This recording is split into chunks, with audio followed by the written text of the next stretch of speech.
A feared Japanese mafia heir froze in his own penthouse. Not from a threat, not for violence. From a woman standing in his living room wearing a shirt.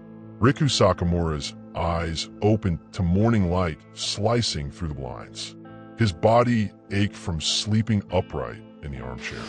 He blinked twice, disoriented, his hand instinctively reaching for the gun tucked beneath the cushion. Then he saw her. Alara Quinn stood near the window, barefoot, legs exposed, his white cotton shirt hanging loose over her shoulders. She held a coffee cup in both hands like it might anchor her to the earth.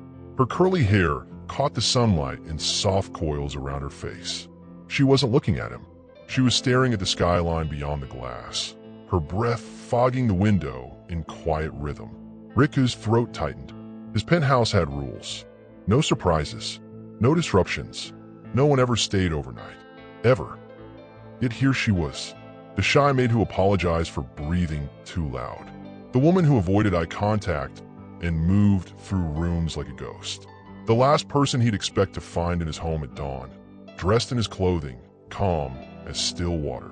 Hi viewers, kindly tell us where you're watching from and what time it is. He sat up slowly, careful not to startle her.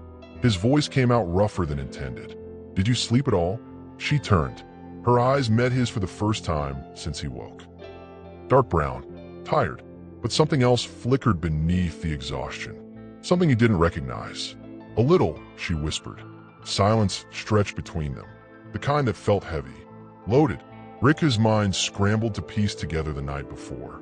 She'd arrived terrified, shaking, begging security to let her upstairs. He brought her in without question, locked the doors, stood guard while she trembled on the couch. He'd given her a shirt because she was cold, because she looked like she might shatter if the wind touched her wrong. But now she looked different. Her hand weren't shaking anymore. Her breathing was steady. Her gaze didn't drop when he stared. What happened? He asked quietly. She took a slow sip of coffee, set the cup down on the side table. Her fingers brushed the fabric of his shirt, pulling it tighter around her body. Then she lifted her eyes again and spoke. They're coming here today. Riku's entire body went still. Not the stillness of relaxation. The stillness of a predator calculating distance, threat, response time. His jaw tightened. His hands curled into fists on the armrests. Who? His voice dropped an octave. Cold. Sharp. Alara's lips parted. Her breath hitched once. Twice. She looked at him like she was about to shove him off a cliff and wasn't sure if he'd survive the fall. And I need you to help me stop them. If stories like this grip you already, hit like so YouTube knows you're watching. Riku didn't move, didn't blink. His mind ran calculations faster than his heartbeat. Stop them. Not run. Not hide. Stop. This woman who flinched at loud noises just told him she wanted to fight back. He leaned forward slowly, elbows on his knees, eyes locked on hers. Stop who, Alara? Her name left his mouth like a command. Soft. Dangerous. She swallowed hard. Her fingers twisted together, knuckles going pale. But she didn't look away. Didn't shrink. They'll find me here, she said quietly. They know. Who knows? Her voice cracked. The ones who want me dead. Riku's chest tightened. He'd seen fear before. Real fear. The kind that made people piss themselves, beg, bargain with gods they didn't believe in. Alara had that fear last night. But now she had something sharper riding underneath it. Desperation. Resolve. She repeated herself, quieter this time, like saying it again might make it real. They'll be here. Soon. A sound echoed from the hallway outside. Footsteps. Heavy. Deliberate. Both of them froze.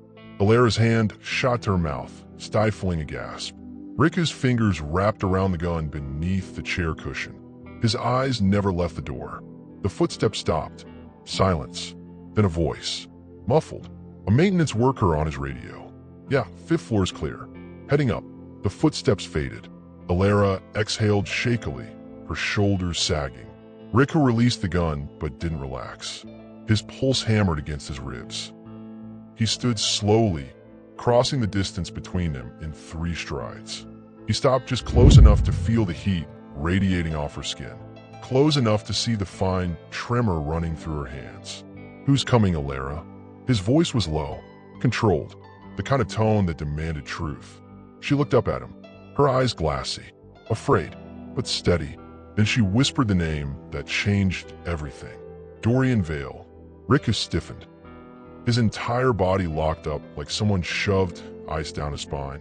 His jaw clenched so hard his teeth ground together. Dorian Vale. Comment below, what would you do if someone targeted you this way? 3 nights ago, Alara Quinn walked home under a sky that couldn't decide between dusk and darkness. The streets hummed with distant traffic. Her feet ached from scrubbing floors all day. She kept her head down, earbuds in, bag slung over one shoulder. She didn't notice the black SUV until it pulled up beside her. The window rolled down. A man leaned out, shaved head, jaw like granite, eyes that didn't blink. Alara Quinn. Her stomach dropped. She pulled out one earbud. What? Mr. Vale wants a word. Her blood turned to ice. She knew that name. Everyone who worked for the cleaning service knew that name. Dorian Vale. Billionaire. Philanthropist. Untouchable. And 3 months ago, she'd quit cleaning his residence without notice. Because she'd overheard something she shouldn't have. The man smiled. It didn't reach his eyes. Get in the car.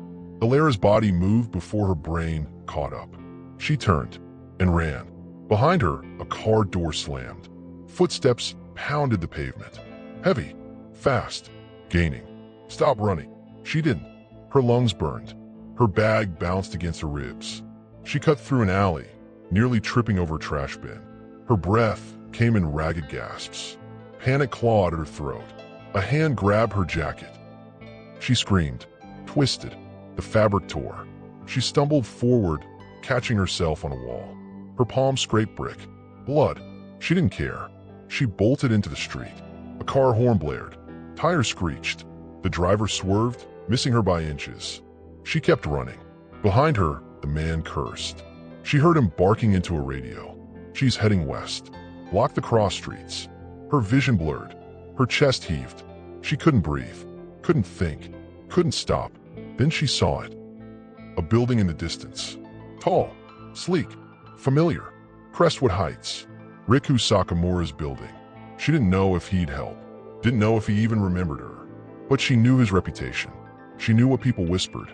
He protects what's his. She ran toward the building like it was the only light left in the world. Alara slammed through the lobby doors, gasping, collapsing against the front desk. The security guard looked up, startled.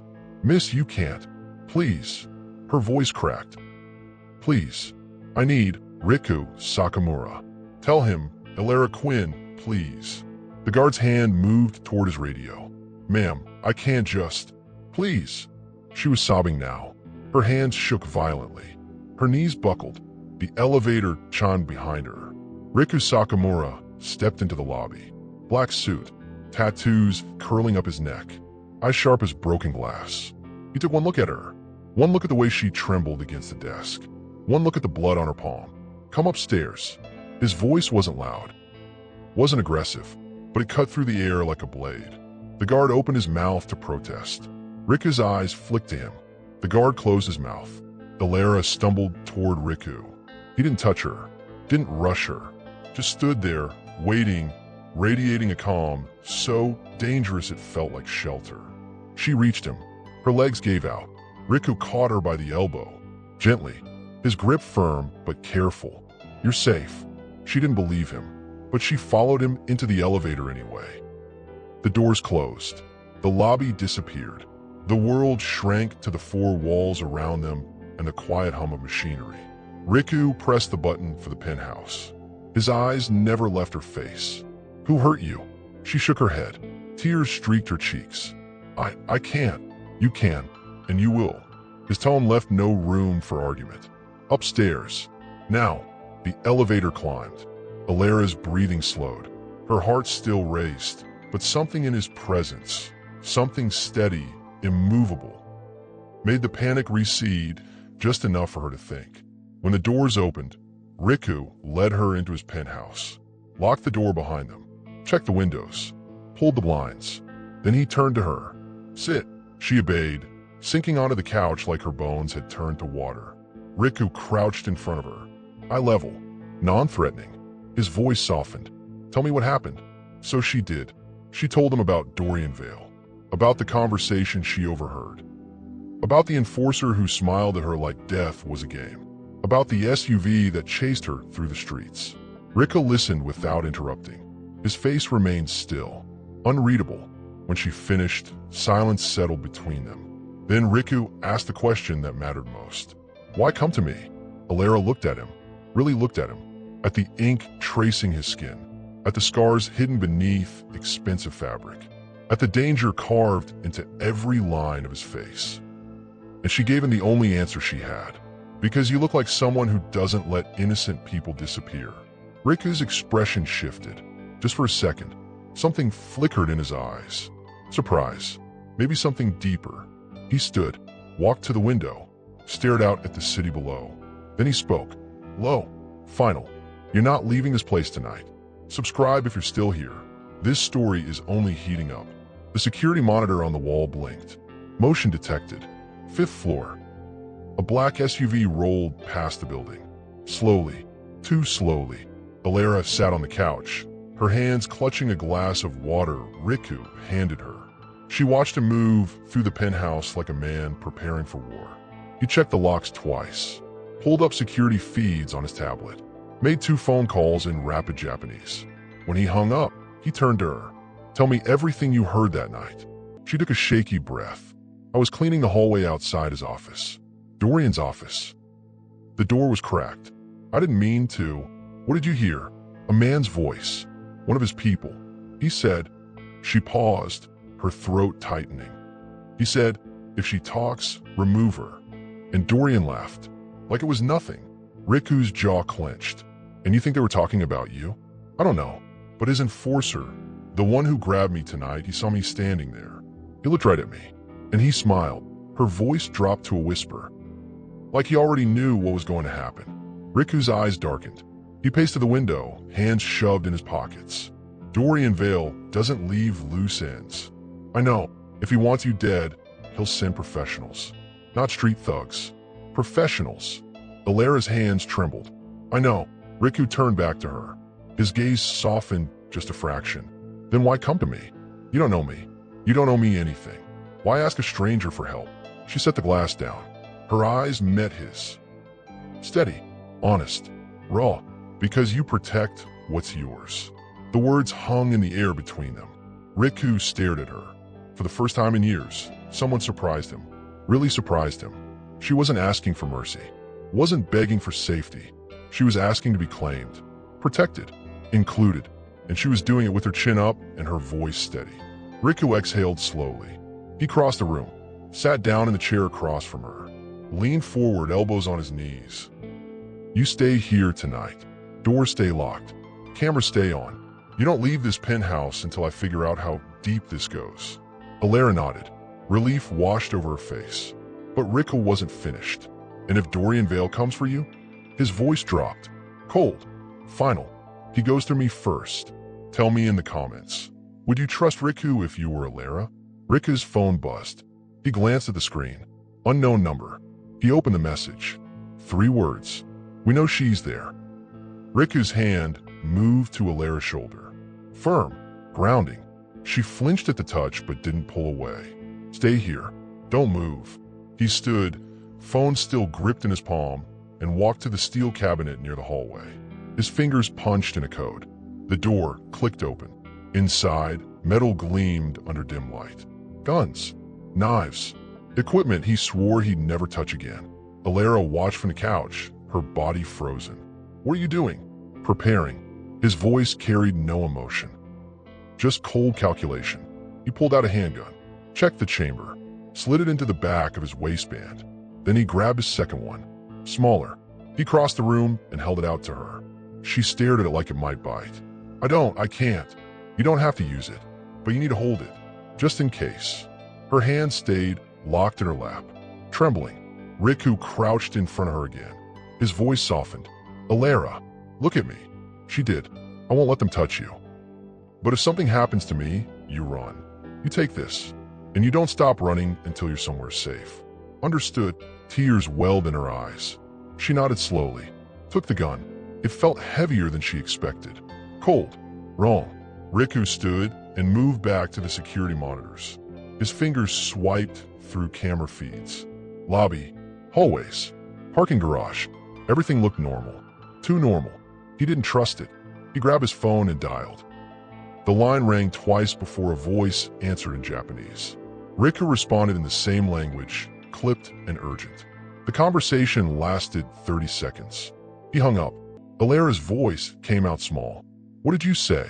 I called in a favor. Someone I trust. They'll be here in 20 minutes. And until then, Riku turned to face her. His eyes burned with something she couldn't name. Protection, fury, determination. Until then, I stay awake. And I keep you breathing.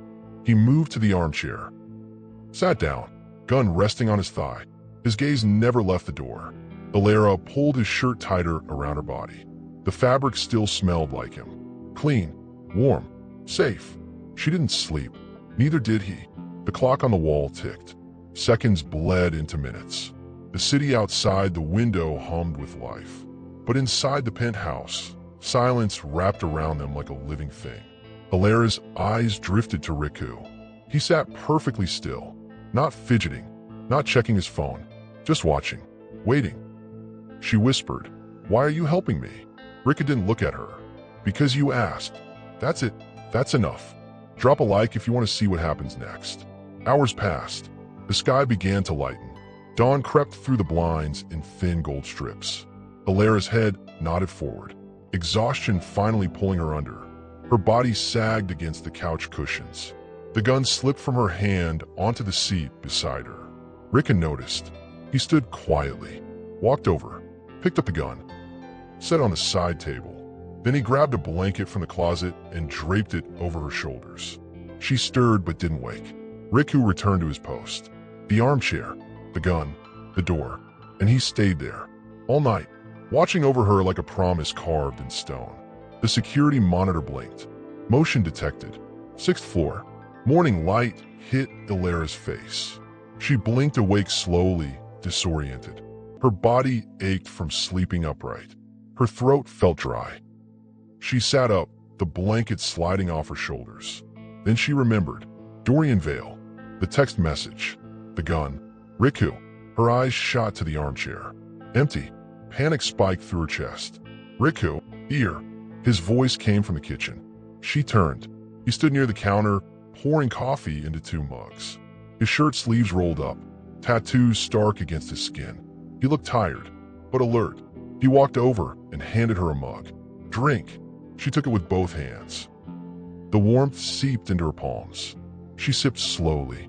The bitterness grounded her. Riku sat down across from her. His eyes scanned her face, searching for something. How do you feel? Alive, she said quietly. Good. Keep it that way. She set the mug down. Her fingers twisted together in her lap. They're still coming, aren't they? Riku didn't sugarcoat it. Yes. Alera's chest tightened, but something else rose inside her. Something sharper than fear. She looked at him, really looked at him, at the man who stayed awake all night protecting her.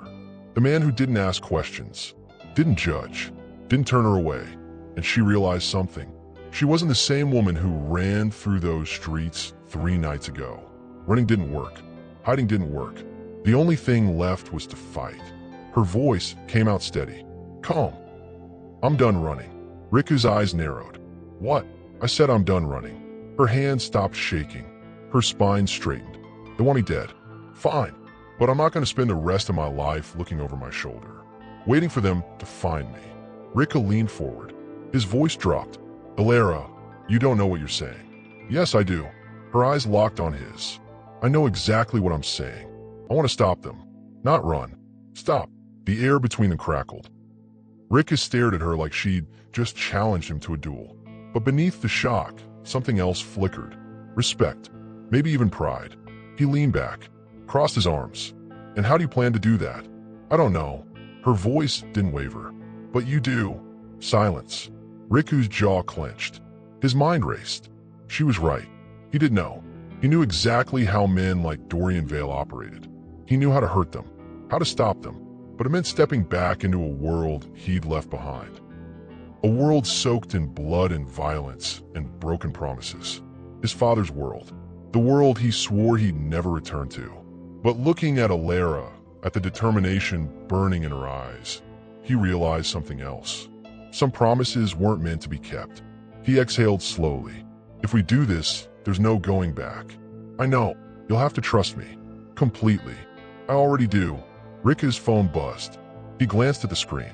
His contact. The favor he called in. The message was short. Outside. Ready when you are. Riku stood. Get dressed. We're leaving. Alara's heart hammered. Where are we going? To end this. She stood, legs shaky but determined. What I need to do. Riku looked at her. His voice low. Final. Stay close. And don't hesitate. The elevator chimed. Someone was coming up. The elevator doors slid open. A man stepped into the penthouse.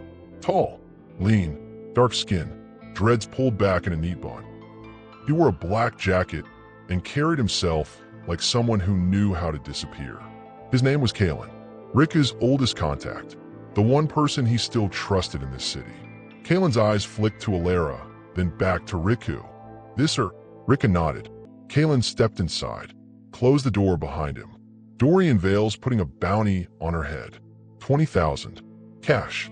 No questions asked. Alara's stomach dropped. 20,000. Chump change for him, Kalen said flatly. But enough to bring every street hustler and washed-up merc in the city crawling out of the woodwork. Riku's expression didn't change. How long do we have? Word hit the streets an hour ago. I'd say noon. Maybe sooner. Alara's hands balled into fists. What does he want? Kalen looked at her, his gaze sharp, assessing. You overheard something you shouldn't have. Something big.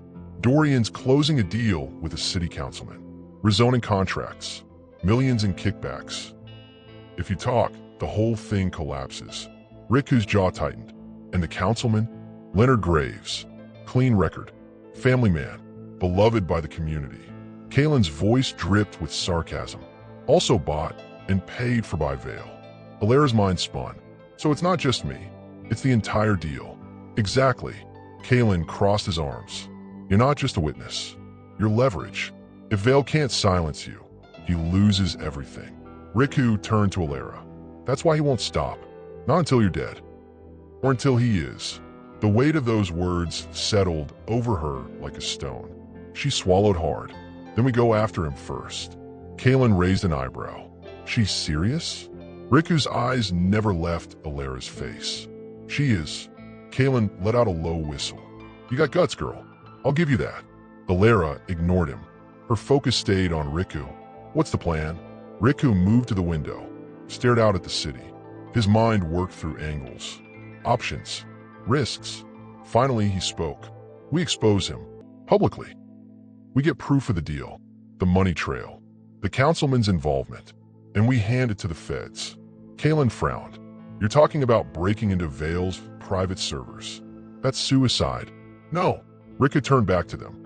It's the only play we have. Alara stepped forward. How do we do it? Riku's phone buzzed again. He glanced at the screen. His face went cold. Another message. Unknown number. TikTok Sakamura. Noon. He looked up. His voice sharp. Final. We move now. Riku's penthouse door slammed shut behind them. The three of them moved fast. Kalen led the way down the emergency stairwell. Alara stayed close to Riku, her pulse hammering in her ears. They reached the parking garage. Kalen's car sat in the corner. Black sedan, tinted windows, engine already running. Riku opened the back door. Get in. Alara slid inside. Riku followed. Kalen took the driver's seat. The car peeled out of the garage, tires screeching. Alara's hands gripped the seat. Where are we going? Vale's estate, Riku said. He keeps his private servers there. Everything we need is on them. Kalen glanced in the rearview mirror. You know he's got security, right? Armed. Trained. Not rent-a-cops. I know. And you still want to walk in there? Yes. Kalen shook his head. You're crazier than your old man. Riku's jaw tightened. Don't compare me to him. Silence filled the car. Tense. Heavy. Alara's voice broke through it. Quiet. Steady. If I don't make it out of this. Don't. Riku cut her off, his voice sharp. You're making it out. She looked at him. His eyes burned with something she'd never seen before. Not just protection, not just duty, something personal. Why? She whispered. Why risk everything for me? Riku turned to face her, his voice low, raw. Because you reminded me what I used to be, before I became this. He gestured to himself. The tattoos, the scars, the violence carved into his skin. I used to protect people, before my father twisted me into something else. Before I learned to survive instead of live. He exhaled slowly. You walked into my life and asked me to be that person again. So I am. Alera's throat tightened. Tears stung her eyes. She reached out. Her hand found his. Their fingers laced together. Thank you, she whispered. Rika didn't answer, just held her hand. Tight, like letting go meant losing her forever. Kaylin's voice cut through the moment. We're here. The car slowed. Ahead, Vale's estate rose like a fortress. Gates, guards, cameras everywhere. Rika's phone buzzed one last time. He looked at the screen. A video message, 30 seconds long. He pressed play. Dorian Vale's face filled the screen. Smiling, confident, cruel. Hello, Sakamura. I assume you're with her right now. Good.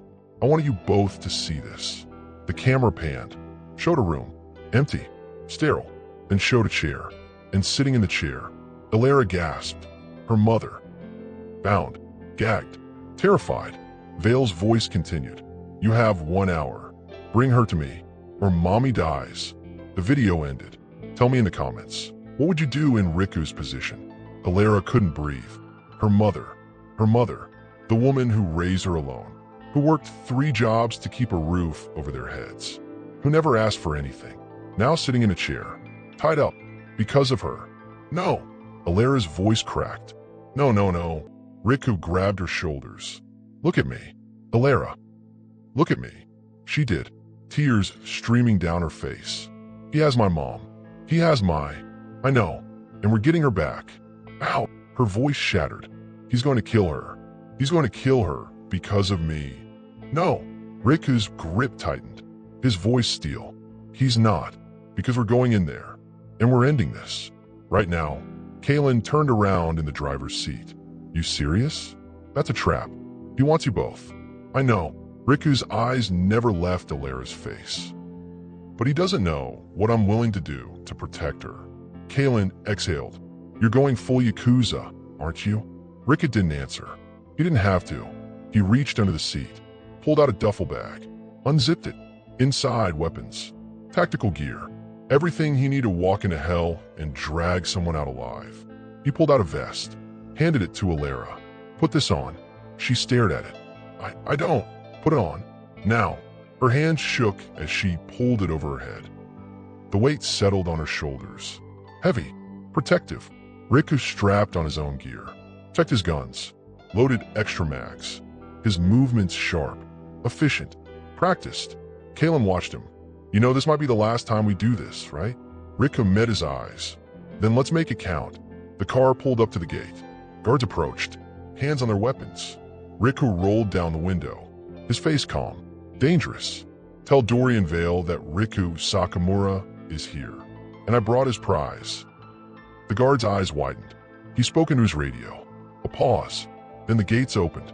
Kaylin drove through. Slowly, the estate sprawled ahead. Marble steps, columns, a mansion built on blood money. The car stopped at the front entrance. Riku opened the door, stepped out. Alera followed. Her legs shook, her heart hammered, but she didn't run. Riku looked at her. Stay behind me. No matter what happens, stay behind me. She nodded. They walked up the steps. The front doors opened. 2 guards stood inside, armed, watching. One of them gestured down the hall. He's waiting. Riku and Alera moved forward. Their footsteps echoed on the marble floor. Down the hallway, past expensive art, past chandeliers dripping crystal, until they reached the door at the end. It swung open. Inside, Dorian Vale sat behind a massive desk, smiling, relaxed, like he'd already won. And beside him, tied to a chair, Alera's mother, alive, terrified. but alive. Vale's voice dripped with amusement. Right on time. I do appreciate punctuality. Riku's hand moved to the gun at his waist. Let her go. Vale laughed. Oh, I don't think so. Not yet. First, we negotiate. There's nothing to negotiate. Really. Vale leaned forward. Because I think there is. See, I have something you want. And you have something I want. A fair trade, wouldn't you say? Alara stepped forward, her voice shaking but determined. Let my mother go. Take me instead. No. Riku's voice cut through the air. Sharp. Final. That's not happening. Vale's smile widened. Looks like we have a problem then. Footsteps echoed behind them. Riku turned. Four guards blocked the door. Guns drawn. They were surrounded. Vale stood, walked around the desk. His eyes locked on Alara. You cost me a lot of money, girl. A lot of headaches. And I don't like headaches. Riku's body coiled, ready to strike. Vale continued. So here's what's going to happen. You're going to disappear. Your mother's going to disappear. And Sakamura here. He looked at Riku. He's going to watch. Alara's hands balled into fists. Her fear melted into something else. Rage. Pure. Burning. No, she said quietly. Vale raised an eyebrow. Excuse me? I said no. Her voice grew stronger. Louder. You don't get to do this. You don't get to hurt people and walk away. Not anymore. Riku's eyes flicked to her. Surprise. Pride. Vale laughed. And what exactly are you going to do about it? Alara reached into her jacket, pulled out the small recording device Kalen had slipped her before they left the car. She held it up. I'm going to make sure everyone hears what you really are. Vale's smile vanished. The device beeped. Red light blinking. Recording. Live streaming. Uploading to every major news outlet in the city. Vale's face twisted. You? Riku moved. 1 second he was standing still. The next he was across the room. His fist connected with the nearest guard's jaw. The man dropped. Chaos erupted. Gunfire. Shouting. Movement. Riku fought like a man possessed. Every punch calculated. Every move lethal. Alara dove behind the desk. Her mother screamed through the gag. Vale lunged for the device. Alara grabbed it. Held it tight. Not this time, she hissed. Riku took down the last guard. Blood on his knuckles. Breathing hard. He turned to Vale. It's over. Sirens wailed in the distance. Getting closer. Vale's eyes darted to the door. The windows. Trapped. Riku crossed the room. Untied Alara's mother. Pulled the gag free. She collapsed into Alara's arms, sobbing. Oh, my baby, my baby. Alara held her tight, tears streaming. You're safe. You're safe now. Police stormed the estate, guns drawn, shouting. Vale was dragged out in handcuffs, still screaming, still threatening. But his voice didn't matter anymore. The truth was out. The recording, the evidence, all of it. Leonard Graves resigned by morning. Vale's empire crumbled in 72 hours, and Alara Quinn, the shy maid who disappeared into rooms, became the woman who brought down a monster. Riku stood beside her outside the estate, watching the police cars, the flashing lights. She looked up at him. What happens now? He didn't smile, but something softened in his eyes. Now you live, really live. And you? I'll figure it out. She reached for his hand, squeezed it. Thank you. Riku squeezed back. You're welcome. And for the first time in years, he believed it. 6 months later, Alara Quinn walked into the community center she now managed in downtown Crestwood. The building wasn't fancy. Paint peeling in some corners. Floors scuffed from years of foot traffic. But it was hers. Well, partially hers. Riku had funded the entire operation. Anonymously, of course. He didn't want recognition. Didn't want his name attached to anything that might draw attention. But Alara knew. She always knew. The center offered job training, legal aid, resources for women escaping dangerous situations. Women like her. Women who needed someone to believe them when the world turned its back. Her mother worked the front desk now, smiling, greeting visitors. Finally safe, finally free. Alara walked past her, squeezing her shoulder gently. Her mother squeezed back. No words needed. In her office, Alara sat down and opened her laptop. Emails flooded her inbox. Requests for help. Thank you messages. Stories from women who found hope in the center's doors. She read each one, carefully, respectfully, because she remembered what it felt like to have nowhere to go. No one to trust. Nothing but fear breathing down her neck. A knock sounded at her door. "Come in." Rick stepped inside. He wore a simple black shirt. Jeans. No suit. No armor. Just him. He'd changed too. Less guarded. Less haunted. The shadows in his eyes hadn't disappeared completely, but they'd softened. He held 2 cups of coffee, set one on her desk. "Thought you could use this." Alara smiled. "You thought right." He sat down across from her. They'd done this every week since the trial ended. Coffee, conversation, quiet companionship. Nothing romantic. Not yet, anyway, but something deeper. Something built on trust and survival and the understanding that some bonds couldn't be broken. "How's the center?" he asked. "Busy. Good busy." She sipped her coffee. "We helped 3 women find housing this week. 2 got job placements." Rick nodded. Pride flickered across his face. "You're doing good work." "We're doing good work," she corrected. "This wouldn't exist without you." He didn't argue, just looked at her, really looked at her. The shy maid who used to apologize for breathing was gone. In her place stood someone stronger, braver, someone who'd stared death in the face and chose to fight instead of hide. "You saved yourself," Riku said quietly. "I just gave you the tools." Alara set her cup down, leaned forward. "And you? What are you doing with your tools?" He smiled. "Small, rare, figuring it out, one day at a time." "Good." Silence settled between them. Comfortable, safe. Outside the window, the city hummed with life. People rushing, working, living. And somewhere in that chaos, 2 people who'd been broken found a way to rebuild. Not perfect, not healed, but alive. And that was enough. Alara stood, walked around the desk, extended her hand. Rika looked at it, then took it. "Thank you," she said, "for everything." He stood, held her hand a moment longer. "Thank you for reminding me who I wanted to be." They let go. But the connection remained, because some stories don't end with happily ever after. They end with hope, and sometimes that's better.